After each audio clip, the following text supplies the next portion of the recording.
I was supposed to be an engineer. I come from a very academic background. Both my parents are doctors, and because they're both doctors, I knew I didn't want to be one. Because, you know, when you're a doctor's child, you're like literally raised in a hospital yourself. You like go with your parents, you're at night duty with them, the nurses are your best friend, formaldehyde is the only thing you know how to smell.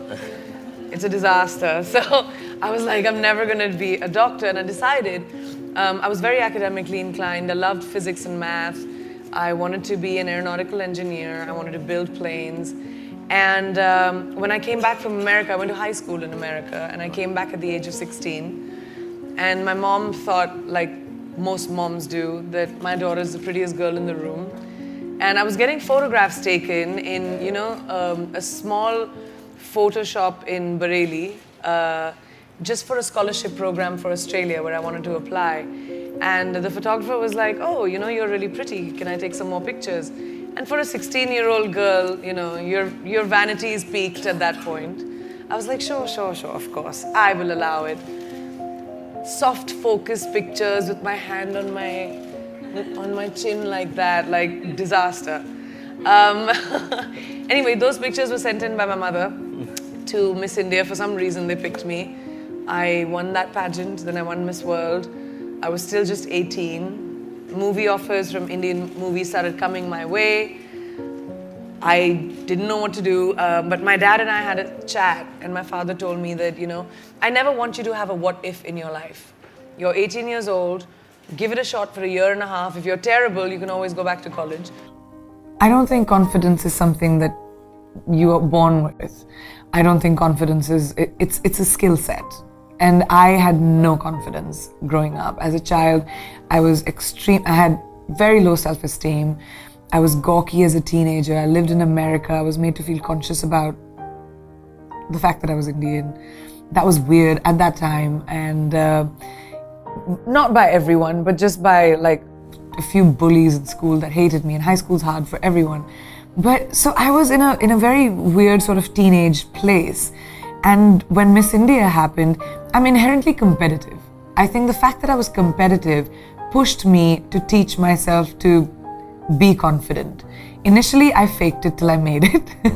I was just like, I'm not gonna let anyone see that I'm scared, or I'm not gonna let anyone see that I'm affected. And over time, I realized, like, as a woman, as a girl in this world, if I allow myself to be hurt, or if I allow myself to be affected, that's all I'm going to be. And I'm not, you know, trying to say that it's an issue that just women have.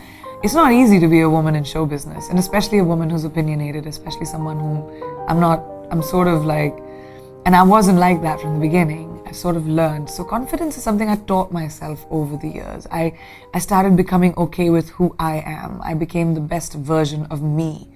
And then I sort of said, I'm okay, you know, I'm all right. Even if someone else thinks this, I'm okay.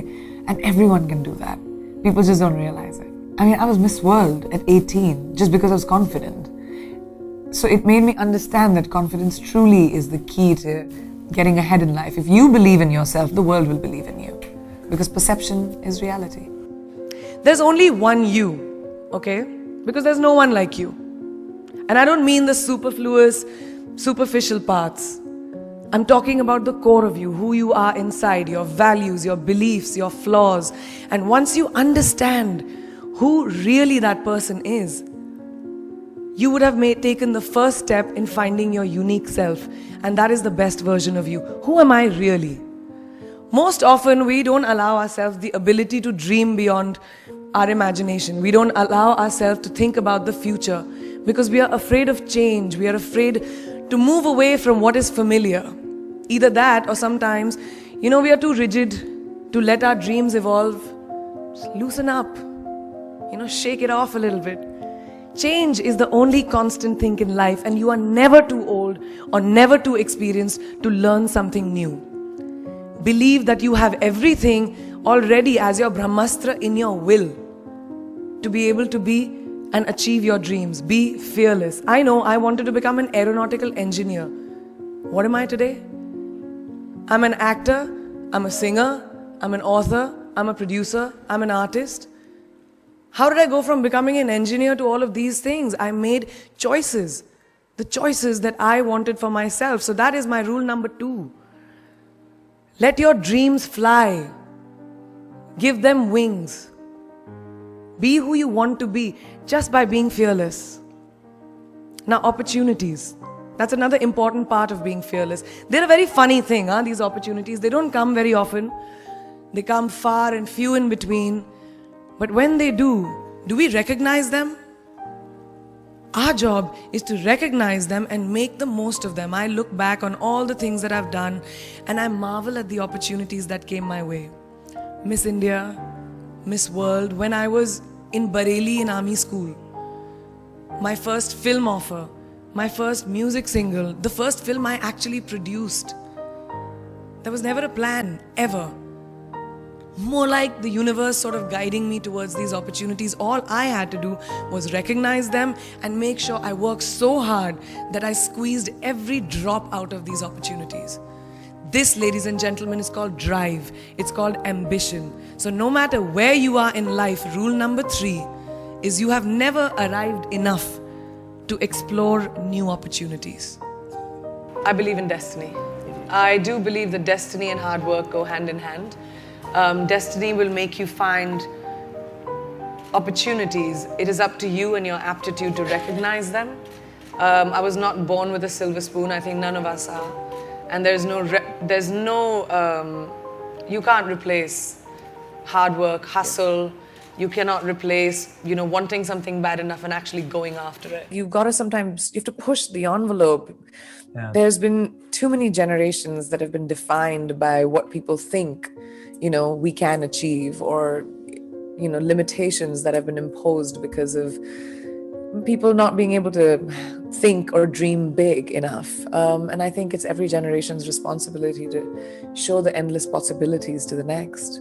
It's always to evolve. I feel like my purpose is to find the next thing that I can do, the next new thing, the next thing that I can push the envelope on, or the next thing where I can push the goalpost. I want to do something, different in life. We never have to choose one thing. So that we need to take that pressure off of our backs, that you don't have to be on one solitary journey.